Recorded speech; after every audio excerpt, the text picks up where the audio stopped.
If you're closing too many jobs, yeah, you're a hell of a salesperson or you're not making money. People will forget who you are, but they'll never forget how you made them feel. Can you see anything from the street, like the average person that's walking through the street, and like, that's a bad roof?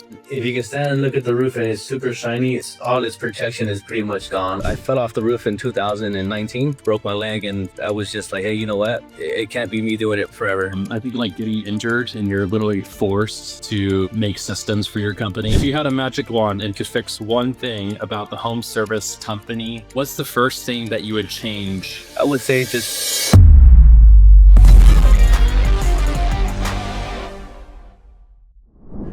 All right, everybody, welcome to the Home Field Advantage podcast, where real operators and CEOs pull back the curtain on what's actually going to build something worth building, and what every homeowner should know about the people that are trusting with their home.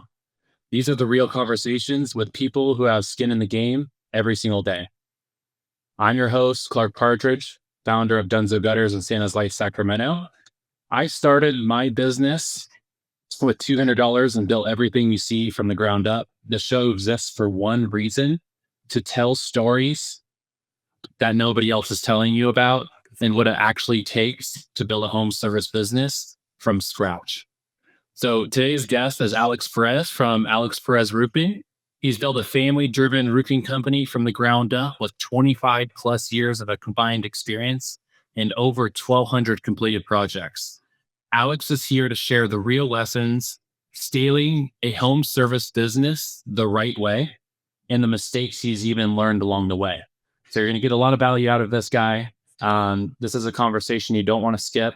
So, Alex, let's get right into it. I want to take our frame into, as a business owner and other business owners out there, to put the frame out into the average homeowner. Okay, so these questions will be related to the average homeowner out there. Let's get right into it. When a contractor pulls into your driveway, what is the very first thing that tells you whether you're going to go with them? What is going to tell you that you could trust them before they even say a word to you, before they even approach the door? I think it's as soon as you pull in, having, I would say, like a vehicle that has, first of all, your logo on there. They know that who's arrived. It actually, the smallest detail is how you pull into the house. So you want to pull right in front where they can see you right as they walk out their door. And then when you walk out, you have a polo, you have a notepad with you, just so they know you're professional. And that's where they get automatically, they judge within the first 10 seconds, having a clean cut, just making sure you look professional. I think that gives the instant professionalism right out the gate. I agree with you. We just got our truck wrapped, our van wrapped, and you feel more professional showing up to the project. And you're spot on, man. I mean, be professional, look professional, do the right thing. Oh yeah, that you don't want them to know who's coming. That's they gotta know who it is with a logo on your shirt, right?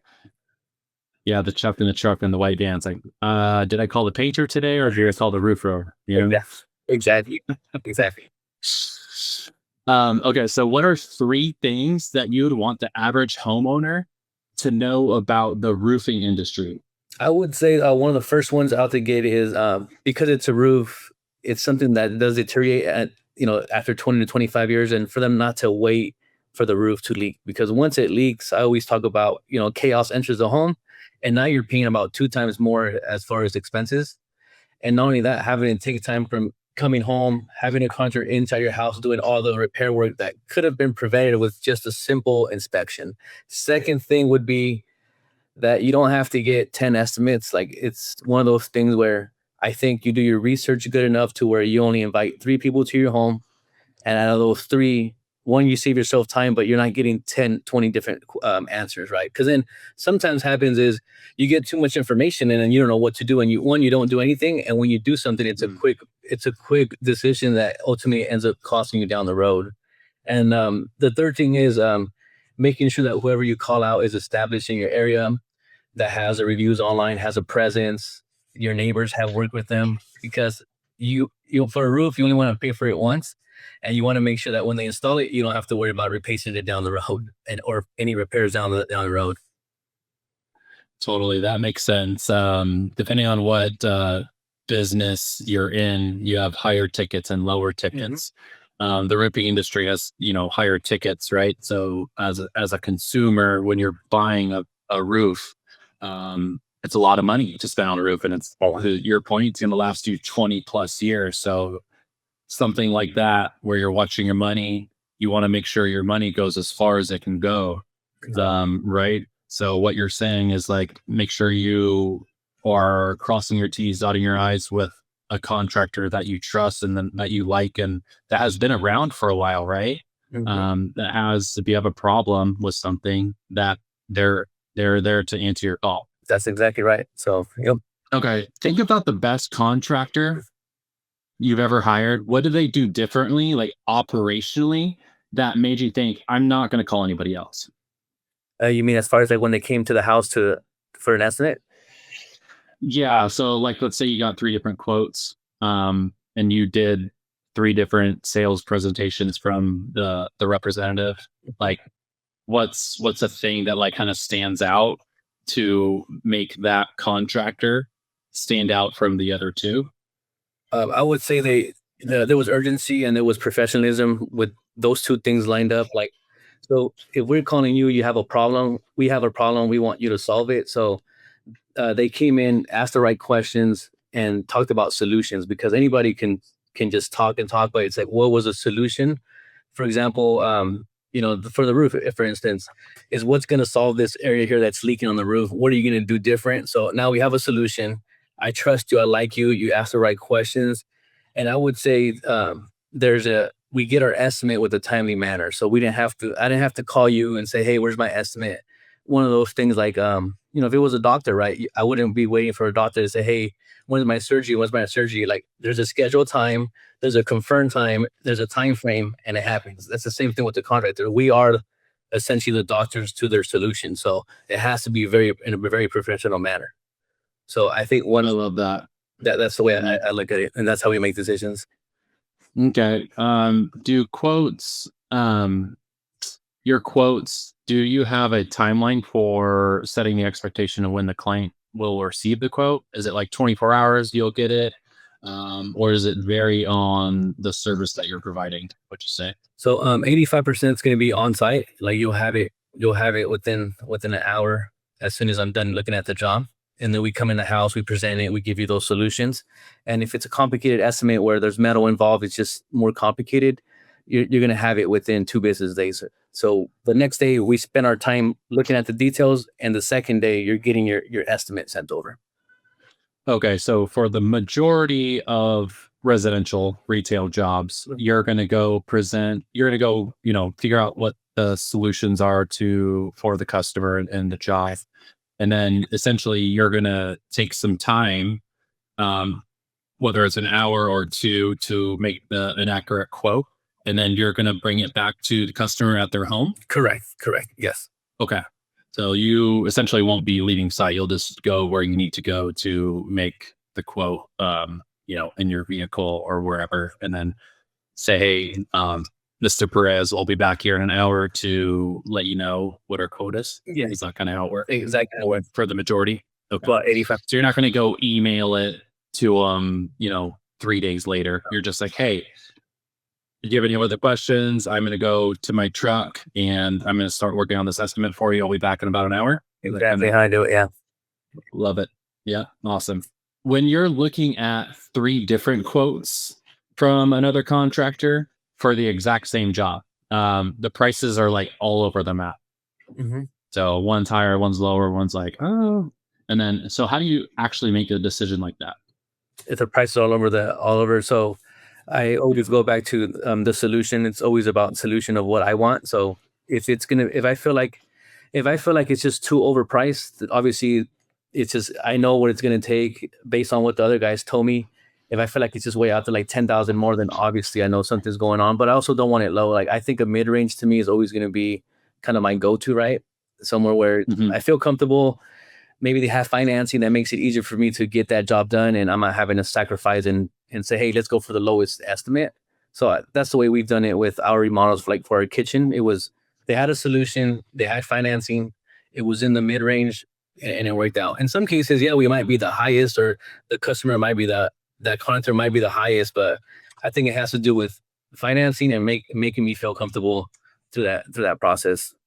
Anything else to mention on kind of the three different quotes? You know, when a customer goes, "Oh, I need to get three different quotes," of course they should. Oh yeah. So that you can compare, right? And I would recommend that as a contractor. We're just one contractor. Of course, we want you to do business with us because we have confidence in the best service that we're going to provide for you. Of course, you should go with us, but of course, you should also shop to other customers so they have something to compare to. Oh yeah. I have found that most contractors, when they are doing a quote and you have three different quotes, um, just about all the time, you're going to kind of have three different style of solutions and how they do it, which is why you're getting the price high and low and somewhere in the middle, because the sales process of actually how everything's going to be installed and served is a different way from the other contractor per se.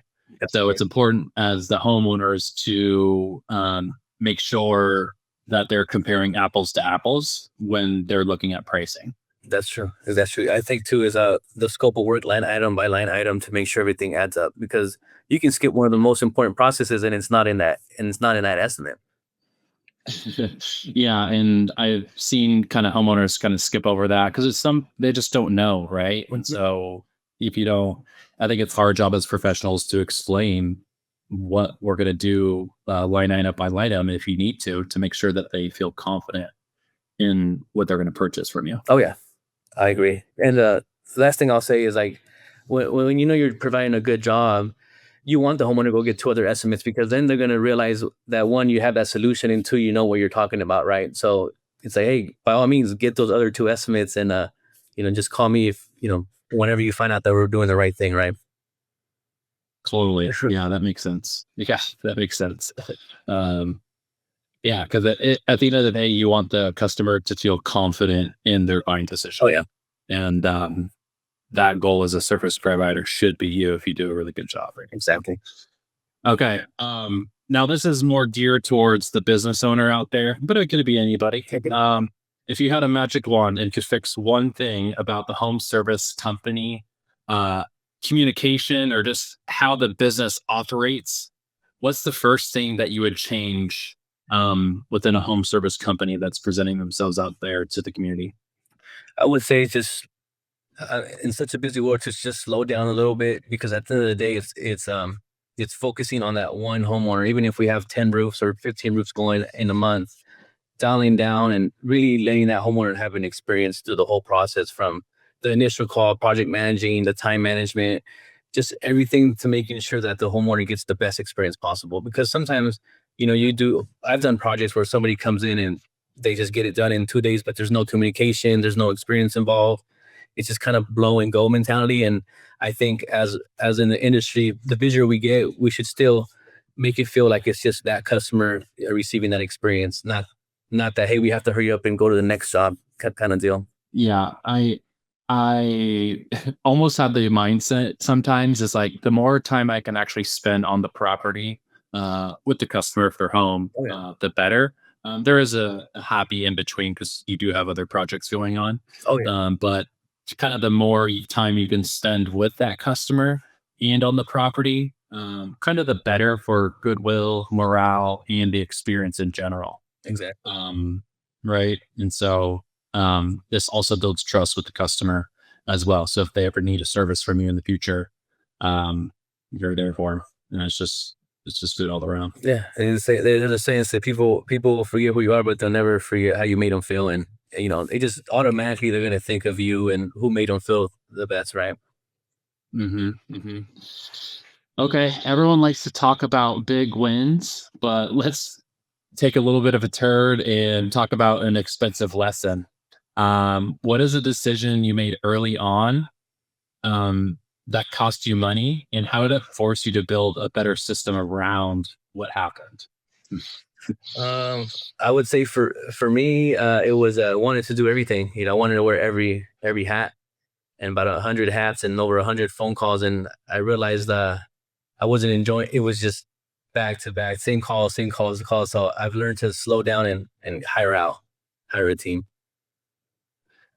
Okay. If you're hiring a team and the business owner is out there, maybe he doesn't have a team. Mm-hmm. Maybe it's him and a helper, Mm-hmm. or something like that. What would you say to someone like that who's either have been on the truck for a while or just getting started, but he doesn't really know what system to build around? He hasn't seen the problem yet. But what would you tell a business owner out there to avoid a costly mistake that you've personally made from experience? I would say just hiring like a right out the gate somebody you can consider like a right hand man, somebody that would be there, control the project, make sure the project gets done. Not you wanting to do everything, because you could always start with one helper, but making sure that one helper is somebody you can rely on, so you don't have to be doing everything at once, right? Because especially when you're starting off, I mean, you're gonna have to do more of those hats, doing more of those things, but you should have a right hand man that you can rely on. So it takes a little bit of pressure off your back. Yeah, totally. Yeah, being reliable. And I always kind of like say this when you're hiring someone in your company. Mm-hmm. Um, of course, there's a training aspect to it, and that's forever training. But um, once, basically, the more capable the person, the less you have to manage. So the better quality of person that you get in your company or that you're around, the less you have to like manage them, which is awesome as a business owner. I think that's so spending time on who you're gonna hire, because it'll save you a lot of money down the road. Yeah, and just headache and stress, and just like someone that just shows up every day and is reliable and they get what you're trying to do. It's awesome. I've ever some guys that he's with me now, who's our production manager now. He was doing such a good job where I would be the one to call him and say, "Hey, you alive over there? Everything okay?" Just because he knew, hey, give me a work order, I'm gonna get it done, and I'd have to call in instead of him calling me, vice versa, right? So those are the kind of people you want on your team. Even that was when I just had two guys, right? So I think that's definitely a big thing. Yeah, I agree with you, man. All right. If a competitor tried to copy your entire business model tomorrow, what is one thing your true home field advantage Mhm. that they would completely fail to replicate what you're doing? I would say the passion of that I have for roofing, that I feel like you can't duplicate, or you can't. I mean, that's just something that's been with me, and I've took it since it was just Alex Perez, right? So I think they couldn't take that. Spot on. Yeah, I think passion will get you wherever you want to go. It'll move mountains, man. It'll move mountains, Oh yeah. and that comes across everything that you do in your business. So that's awesome. Oh yeah. I love it. Oh yeah. A massive difference between being a great technician and being a great CEO. When did you realize you had to stop doing the work and start building a machine that does the work for you? For me was for me when I fell off the roof in 2019, and so I was doing everything, installing the roof, seeing the customer, and sometimes it takes one of those things where it kind of wakes you up. And so I had fell off the roof, broke my leg, and I was just like, hey, you know what? It can't be me doing it forever. So that's when I came to really get serious. What's that? Yeah, so at least for the next year. Well, you could. Yeah, you're right. I mean, it's like after that, I kind of said, "Hey, let's a team's important. It can't just be Alex, Alex, Alex. Yeah, I think like getting injured and you're literally forced to make systems for your company and figure out, all right, if I get hurt and nothing happens, well, there's literally the business stops, Mhm. right? And so that is a big bottleneck if you don't revolve, if you don't create systems around what you do as the owner of the business and transferring everything that you do into systems so that the system runs the people instead of the people running the system. That Exactly. makes sense. No, it makes And so creating playbooks, documenting, even down to like how you walk up to the door. How does Alex Perez walk up to the door? Okay, this is what I found to be successful and what works. all right, whoever's coming in to help me, this is what you're going to do too. The questions you're asking, just everything, all the details. Yeah. Yeah. Trust is the hardest thing to build and the easiest thing to lose in the trades for sure. What is a specific process you have in place that guarantees your team actually delivers on the promises you made in the sales process? It starts with that work order, just following that work order all the way through. And before that work order, we have steps on how we arrive to the job, how we put our safety cones around the house. There's a game plan at the driveway before we get on the roof. So it's not just arrive and get on the roof. There's a game plan around the house. We get a game plan for the day, go by that work order, and follow through. That's how we arrive. Doesn't matter how many jobs we have going on. That's going to be the process of how we do it wherever we go for any crew that shows up. Okay, so I'm sure safety is obviously there, and then putting your parameters on, yeah, your work order and how it's supposed to go. And does that kind of fall on the who does that fall on as far as the responsibility? It's the crew leader. Crew leader. Mhm. Okay, and that crew leader is actually doing the roofing of the job, Correct. or is it like a supervisor going around to different jobs? So we have our project manager too, who's checking in on the crew leader, making sure he's following through. But the responsibility is on the crew leader to lead the team, and then our project manager is making sure that the crew leader is everything's going according to the work order. Who would the project manager report to if something's not happening the way that it should be happening? To me or to our production manager here in the office, because we have a timeline that we have to follow, and if we feel like we're way out of bounds because things aren't being followed, then we report to him, and then he reports to me. Okay, gotcha. So that crew lead, is responsible, and then if it kind of gets out of his responsibility, then it goes to that project manager role. Okay, Right. makes sense.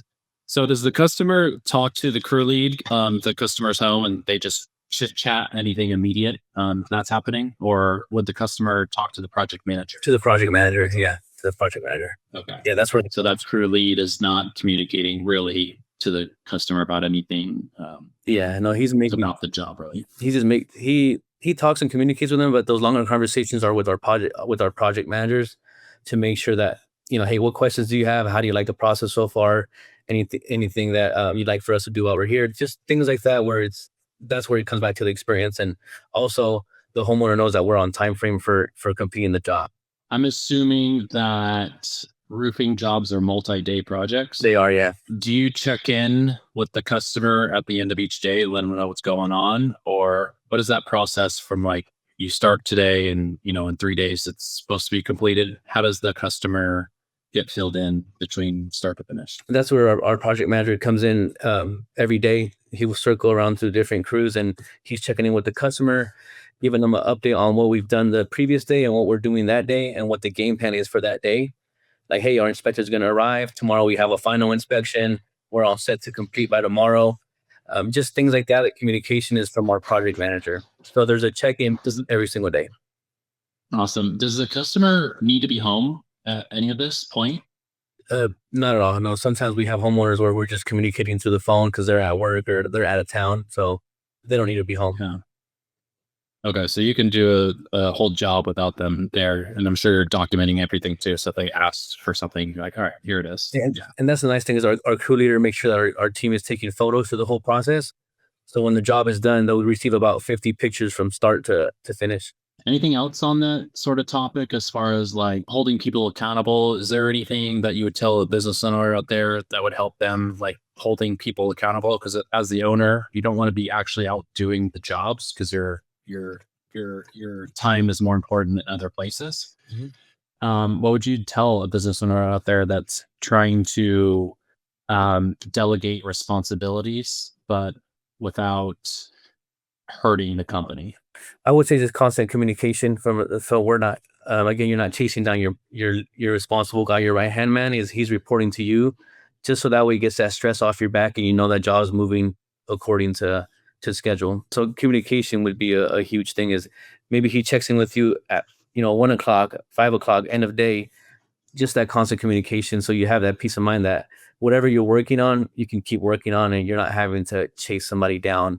So, hey, how did that go? Or hey, what did that customer say? So he's reporting to you. Okay, I got another juicy question here. A lot of operators and CEOs just chase top line revenue Mhm. and ignore the bottom line, the profit, the margin Mhm. until it's too late. They grew too fast, something like that. What is a KPI that you track obsessively that most of your competitors probably ignore? I'm gonna say just the gross profit at the end of the job to make sure it hit those margins. So every job there's a budget sheet. hmm And on average, what is a profit margin for roofing on average that you want to For make sure you're not going under or over? So for a repair, you want to be at 45%, between 40 to 45%. And then for a roof, you're at between 25 to 35%. Okay, gotcha. And you're doing job costing for every single job? Every job, yeah, repair or replacement. There's a budget sheet. Okay. Anything else on that topic as far as KPIs? Tell me more a little bit about that, the numbers there, as far as another number that you would make sure that a new business owner or a seasoned business owner that's not tracking that they should. What's another one out I there? would say your closing ratio, because there's no sense of looking at 1,000 jobs if you can only close 20% of them, right? Now you're paying all this money for all these leads when you can only close 20%. So making sure that your close ratio is consistent, 35, between 30-35% closing ratio. And then just, yes, you're seeing less customers, but you're getting a 35% closing ratio versus we look at 20 customers and we only close 20%. Would you say if you're over 50% close ratio, that's too high? I think maybe you might be giving away the jobs, or unless you're one hell of a sales guy. But I think usually that indicates, because see, sometimes too is homeowners will, all these companies have a lot of work, right? And they can't get to the job for 4 months because they're closing 50% of those jobs. And so what good does that do if you know, customer has to wait 4 months, right? Or Yeah, at for sure. 50%, I would imagine that you're at 10% gross profit, right? Maybe 15%. There's no sense of that. Yeah, if you're closing like the majority of your jobs, or like back to my original question, you're probably if you're closing too many jobs, yeah, you're a hell of a salesperson, or you're not making money. Exactly. So The hard truth. the hard the hard truth, you gotta track that for sure. Otherwise you're flying blind, and you're paycheck to paycheck. I'm up, I'm down, I'm up, I'm down. Yeah. That's not a good place to be there, Exactly. mentally, physically, all the things. Okay. What is one thing you want to leave the audience out here with words of advice? For the homeowner or for the contractor? Let's do the homeowner. We'll do the contractor after this. So the average homeowner, what would you want them to know about the roofing industry? I would say as homes are getting more expensive in the area here, especially here in California, is protecting your biggest asset and making sure you do your true research on the company before you have them out. So one, you're not wasting your time and you're not having to deal with repairs within 4 to 5 years of replacing the roof or repairing the roof. So just doing your research before you get somebody out there to make sure it's the last time you have to deal with it. This is kind of a little off topic. When you are going to do a re-roof or even a repair that you didn't do, that your company didn't do, what percentage would you say that this roofing repair or the installation that was not a good job? Like what percentage of like when you send your guys out to the roof, Mhm. like is the majority of the jobs like not good roofs that they actually did? Because obviously you have a great company, you've been around for a long time, lots of experience, so you know what good looks like and what bad looks like, Mhm. right? So is the majority of the roofs that you didn't do um like bad installations? Like what do you see out there on the day like that? I would say like 3%, because we have a lot of good roofers out there, but you get about 30% that are just they reused all the old flashing, reused the old underlayment, just so many things that got reused, and it doesn't do any good because they paid all this money, but the roof's leaking, right? It should have lasted 30 years. Now it only lasted 15 years. Okay, I gotcha. I'm in the gutter business too, and so not too, but I know you also do gutters too, Yeah. and we also see a lot where the end of the gutter meets the roof, and there's literally no gap, so it just creates a dam where the gutter and the roof meet at the end. then you're basically just going to have a clogged gutter eventually once water gets in there, because the gutter person or the roofer, there's no gap for the water and the debris to go out, right? They just butted the gutter right next to the roof, and it's just going to pile, and then the water is going to go back that way. I see it all the time. That's huge, actually. We get a lot of calls because of that. And it's back to the details. All you had to do was just cut 1 extra inch, and then, or maybe 1.5 inch, and debris can funnel through. That's it. Yeah, I did a gutter cleaning a couple days ago, and I was just looking at a repair, and I was like, "Oh, we're cleaning this gutter because I know it's clogged right here because there's no gap." Exactly. And like, not 50%, but probably close to your number. It's probably 30% of the time I see that, because I'm always looking at the ends. Oh yeah, where the clog is coming from. Yeah, it's 30% of the time. It happens a lot. That's probably one of the first things you look at as you pull into the house. Yep, there's service problem. Okay, this is a good question. Can you see anything from the street, like the average person that's walking through the street, and like, that's a bad roof? Like, how do you know it's a bad roof? Is there anything that you can just like walk by and like, that roof needs a repair or replacement? Like, literally just like from looking at severe granular loss. So like, if the roof is shiny, if you can stand and look at the roof and it's super shiny, it's all its protection is pretty much gone. Like all the granules of the roof are gone. So if it's shiny, that's not a good thing. It's letting you know the roof is older than 22 years old. So if you see any shine, would you say it's on its room for replacement, or is it like immediate? You need a roof replacement as soon as possible. Yeah, if it's shiny, it's on the verge of within a 2 to 5 year window, you should be replacing the roof, because it's losing all its weight density. It's easy for the shingle to flap up and water to get underneath those shingles. Okay, how about like tile roofs? For tile roofs, the signs are there. Usually it's super mossy, it's green, it's just, there hasn't been no maintenance. So usually you can tell the roof is older like that, and it's older than 30 years. So usually the homeowner should start looking into doing maintenance and repairs. Yeah, we do roof cleanings as well. I'm like, your roof is supposed to be gray. It is green now because it has not been cleaned and maintained. I'm sure you put the roof on 10 years ago and it hasn't been touched since. Yes, exactly. Maintenance is key, right? Where do you find most of your repairs? What are the most repairs you do? Is it tile repair? Is it valley repair? What do you see here in Sacramento more frequently than all the other repairs you see? It's valley repairs, just constant clogging up on those valleys, causing the water to divert underneath those tiles and causing leaks. So, especially city of Sacramento, city of trees, right? We have all the trees in the world that clog up all those roof valleys. Yeah, we get all the crazy kinds of trees around here. Oh yeah, redwoods, pines, maples, all the things. They all the way from in Land Park to Granite Bay doesn't matter. It's just these valleys get clogged up with all the debris, right? And some places you can't even get rid of the trees, right? So you have to do the maintenance, otherwise the roof will leak. That's crazy. It is. Okay. Well, we're towards the end of the podcast, Alex. Where can people find you? Give your highlight reel of where people could find you. Yeah, just our website, alexperezroofing.com, or our YouTube, Alex Perez Roofing, or Instagram, Alex Perez Roofing. All right, awesome. Well, thanks, Alex. I will see you around town, and yes, for sure. I will keep sending you leads for roof replacements. Yeah, I appreciate it. Yeah, we'll see you around.